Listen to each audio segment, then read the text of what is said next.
Go! Trop bon.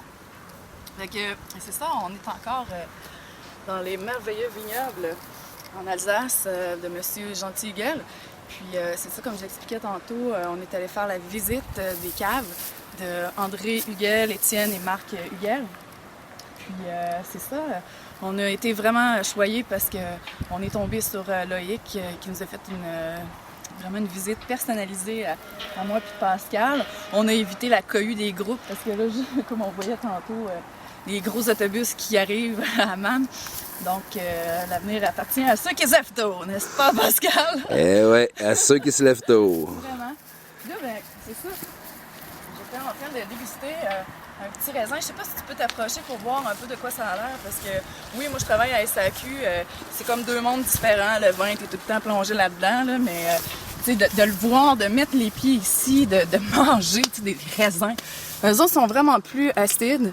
Je sais pas si c'est le Riesling ou le Pinot gris, Pinot blanc, là, j'en ai aucune idée. Mais contrairement à l'autre, juste en haut, ici,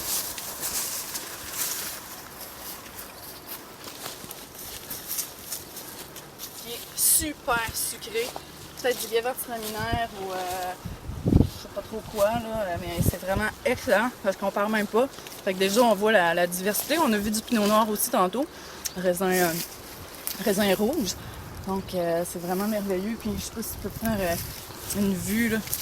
Puis on est sur des petites parcelles très infimes, je pense, de Huguel. Hein? Des petits lots de terre minuscules. Il a vraiment été... c'est super prisé, ce secteur-là, parce que il y a tout ce qu'il faut, là. C'est des coteaux climatiques.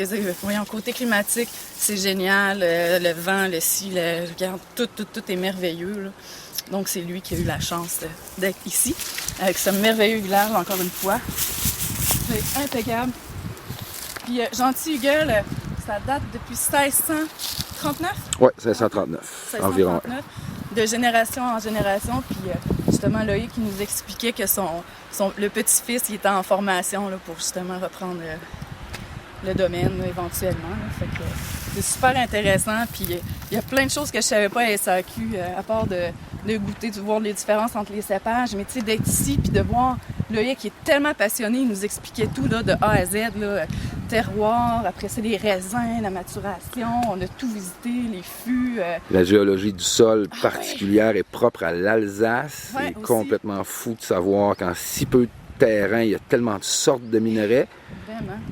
Puis que justement, c'est ce qui est allé constater là, justement d'une parcelle à l'autre.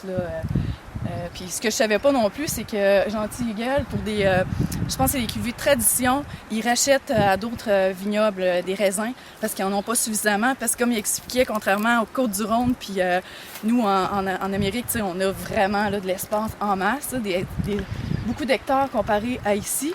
Lui, je pense qu'il y en avait 3 hectares. 3 hectares ou... ouais, à peu près, là, ouais. C'est vraiment ridicule. C'est ça, je disais, voyons, vous les cachez où? Ça n'a pas de sens, il me semble. Ça se compare même pas aux Côtes-du-Rhône, là. C'est à peine 1/10, là. Ça n'a pas de classe. Puis, c'est pour ça que, justement, les vins d'Alsace, c'est vraiment des vins de prestige. Puis, on comprend pourquoi maintenant. Hein? Absolument. Ouais, tout à fait. On prône la qualité et non la quantité Exactement. ici. Le respect des grandes traditions. Ouais, grande tradition, hein, c'est tellement... c'est la base de tout. Là. La famille, c'est super important pour eux autres. Là, comme tout le long du voyage, on expliquait un peu là, versus les enfants de la France puis l'Amérique. C'est totalement différent. Fait que, on le voit dans tout. Là, ça se propage. Puis c'est d'une beauté, d'une qualité. Tout est extraordinaire ici. Là. Puis ce que je trouve encore plus merveilleux, c'est de pouvoir goûter à des raisins puis de voir de comprendre le goût du vin, qui respecte tellement, contrairement aux Américains ici, qui garochent des copeaux de bois pour masquer le goût, puis que ça goûte la vanille, c'est dégueulasse. Là, on parle des fameux petits... ménage à trois. Ménage à trois. L'apothicaire. Puis... Et compagnie, c'est ça. Parce qu'on parle tellement pas, là, il faut venir ici pour comprendre un peu la philosophie là, de ce merveilleux monde-là là, que j'adore. Puis, tu sais, les gens qui me connaissent aussi, ils savent que l'Alsace, moi, c'est vraiment... Ça me touche énormément parce que C'est mon rêve d'être ici. Et c'est bien dit, on ne parle pas de commerce, on parle de philosophie de vie. Vraiment, puis ça fait toute la différence aussi. Tu sais, la SAQ, comme on disait tantôt, justement, à l'EX, c'est tellement une clique, une gamique, tu sais, que ça en perd l'essence même, que quand on vient ici, on le retrouve. Vraiment. Et quelle est la grande question magique? Ben, Loïc, qui nous posait la question, c'est quoi un bon vin? Puis là, on est parti dans des théories, puis en fait, il dit, non, c'est tellement pas compliqué, c'est quoi un bon vin, là? Cherche pas, là, de midi à 14h, là. Un bon vin, c'est quand on le finit jusqu'à la dernière goutte. Puis c'est logique, c'est vrai. Et voilà. Bye, bonne journée!